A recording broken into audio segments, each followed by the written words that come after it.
원래 10시에 예정되어 있는데 국민의힘의 요청과 우리 권유에 따라서 30분 연장해서 10시 30분에 시작했습니다.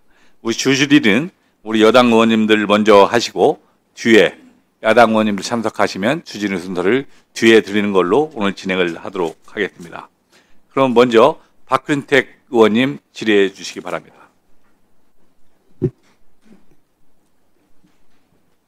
우리 후보자님 지명 축하드립니다. 예, 감사드립니다. 예.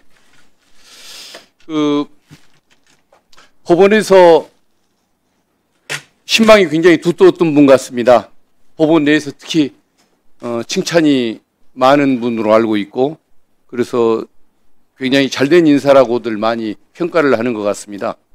다만 이제 헌법재판관이라는 자리가 갖는 그 중요한 의미, 국민들이 갖는 그런 그 시각들, 또 여기에도 좀 부합해 주는 것이 당연히 맞다고 보기 때문에 그와 관련된 질문들 몇 가지를 좀 해보고자 합니다.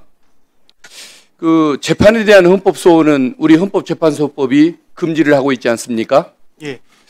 그런데 재판에 대한 헌법소원 이 제도, 법원의 재판을 헌법소원 대상으로 삼는 것에 대해서 제가 서면으로 질문을 드렸더니 원론적으로 찬성하는 의견을 제시를 하셨습니다. 예.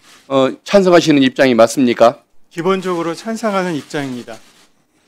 이것을 찬성하는 입장에서는 국회가 제정한 입법에 대해서도 헌법재판소가 헌법소원을 통해서 심판권을 갖는데 민주적 정당성이 약한 법원의 판결에 대해서 대상으로 삼지 말란 법이 어디 있느냐, 이런 견해가 있는가 하면, 또 반대 측에서는 만약에 그렇게 될 경우에는 사심제로 가는 수가 있다.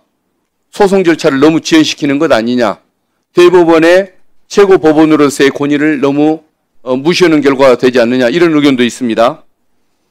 지금 여기에 대해서 좀 구체적인 찬반 의견에 대해서 우리 후보자의 의견은 어떻습니까? 예. 의원님께서 말씀 주신 바와 같이 우리 입법권은 국회에 속하고 그 입법권의 행사는 존중받아야 되는데, 헌법재판소는 국가의 권력작용에 대해서 헌법 질서에 부합하고 그것이 기본권 보장에 부합하는지 여부를 심판할 임무를 헌법으로부터 부여받고 있습니다. 정당성이 가장 강한 국회 입법권 행사 또는 불행사에 대해서도 현재 우리 헌법재판소는 위헌 여부나 입법 부작위에 대한 헌법 위반 여부를 판단하고 있습니다.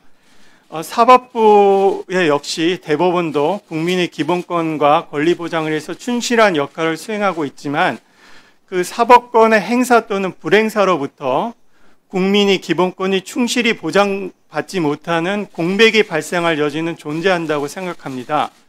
따라서 사법권의 행사 역시 헌법 제도의 테두리 내에서 헌법재판의 대상에 속하다고 보아하는 것이 전체 헌법 체계에 부합한다고 생각합니다. 예, 계속해 주십시오. 예.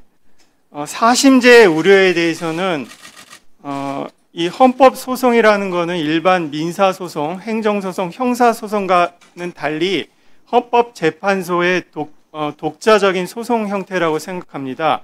따라서 예컨대 민사소송에서 3심을 거쳤다고 그래서 헌법소송은 민사소송에 대한 신급적 연결관계가 없다고 생각합니다. 민사소송 결과에 대법원의 어떤 판단 작용이 우리 헌법의 기본권 보장에서 공백이 없는지를 헌법적 관점에서 새로이 재판하는 헌법소송이기 때문에 사심제의 대상이라고 하는 것은 어떻게 보면 정확한 표현은 아니라고 생각합니다.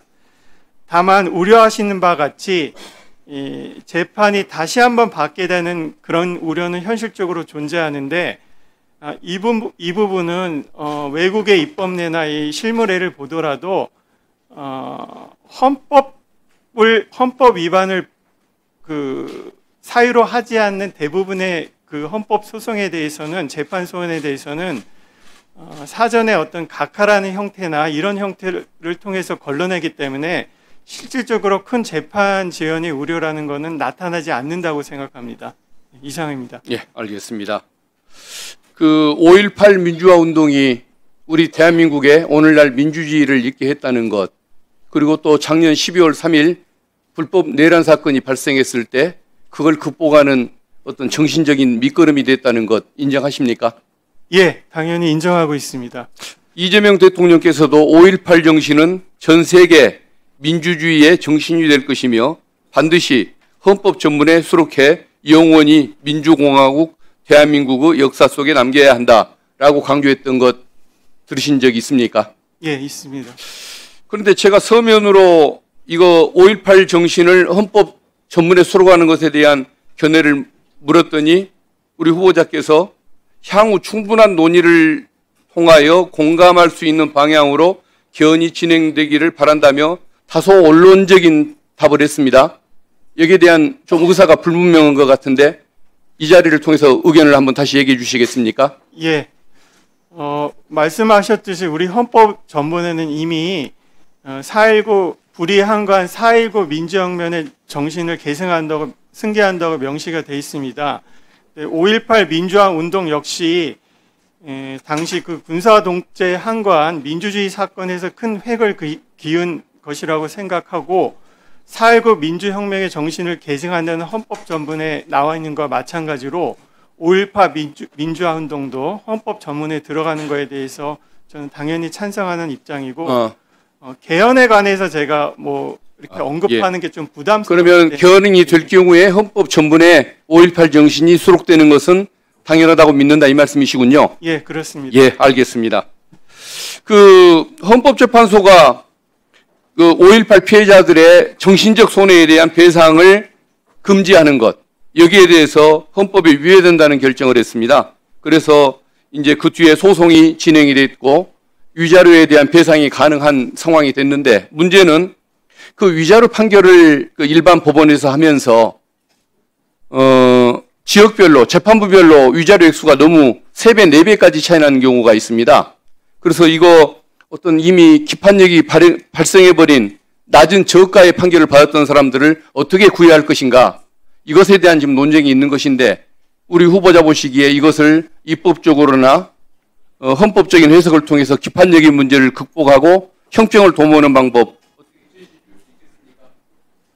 예, 일단 그 법원에 있어서 그 5.18 민주화 운동 피해자에 대해서 균인하고 어떻게 보면 일관된 위자료 산정 기준을 하지 못한 채 이렇게 편차가 나서 피해를 입게 되는 분이 있다는 점에 대해서는 송구스럽게 생각하는 마음입니다. 말씀하신 대로 이런 분들에 대해서는 구제책을 좀 고민할 부분은 있다고 생각하고, 다만 그 부분이 현행 민사소송법에 정한 기판력과 관련해서 충돌한 문제가 있기 때문에 이 부분에 대해서 지금 제가 깊은 연구가 아직 하지 못한 상태여서 좀 생각을 가다듬고 나중에 한번 말씀드릴 거 있으면 말씀드리는 게 좋겠다고 생각드립니다. 예, 예. 예. 다음은 곽 의사 여러분, 예.